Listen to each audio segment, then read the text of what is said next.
வெள்ளையத்தேவன், சுந்தரலிங்கனார், எப்படி எண்ணற்ற வீர மறவர்கள் அவர்களுடைய மரபணுக்கள் இன்னும் மாறாமல் இந்த மண்ணிலே நாம் வாழ்ந்து கொண்டிருக்கிறது உண்மையானால், அவர்களுடைய வரலாற்றை வாசித்து நேசித்து சுவாசித்தது நாம் வாழ்வது உண்மையானால், அவர்கள் முன்வைத்த முழக்கம் ஒன்றுதான், என் உடன் பிறந்தார்களே, அடிமை வாழ்வினும் உரிமை சாவு மேலானது. உயிரை இழக்கலாம், உரிமையை இழக்கலாமா?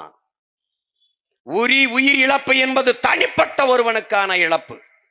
சீமானின் உயிர் இழப்பு என்பது தனிப்பட்டவனுக்கான இழப்பு, அவன் குடும்பத்திற்கான இழப்பு. ஆனால் உரிமை இழப்பு என்பது நாங்கள் பிறந்த பெருமை மிக்க தமிழர் என்கிற தேசிய இனத்திற்கான இழப்பு. அதனாலேயே மீனவர் வாழ் உரிமை என்பது தமிழ் தேசிய மக்களின் பிறப்புரிமை என்ற முழக்கத்தை முன்வைத்து களத்திலே நிற்கிறோம்.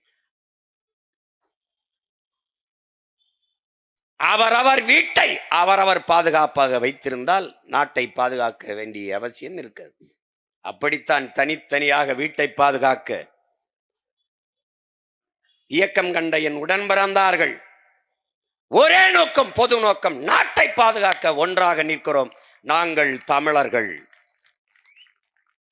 இங்கே பேசிய என்னுடைய தம்பி கூட சொன்னார்,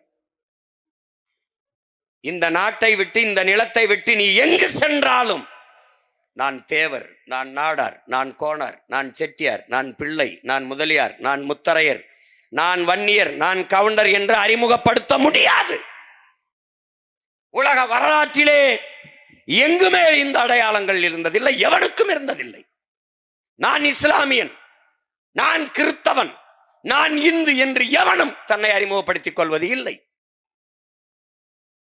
இல்லை, நீ கேரளாவுக்கு செல், இல்லது ஆந்திராவுக்கு செல், இந்திய நிலப்பரப்பில் எங்கு வேண்டுமானாலும் செல், இல்லை இந்த துணைக்கண்டம் கடந்து வேற எந்த நிலத்திற்கும் செல், நீ யார்? எங்கு சென்றாலும் நீ தமிழன்.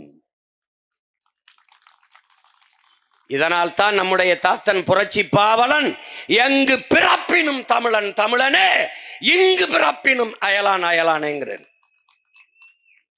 மற்றவர்களைப் போல இனமாறுகிற, அடையாளம் தொலைக்கிற இனம் அல்ல இது.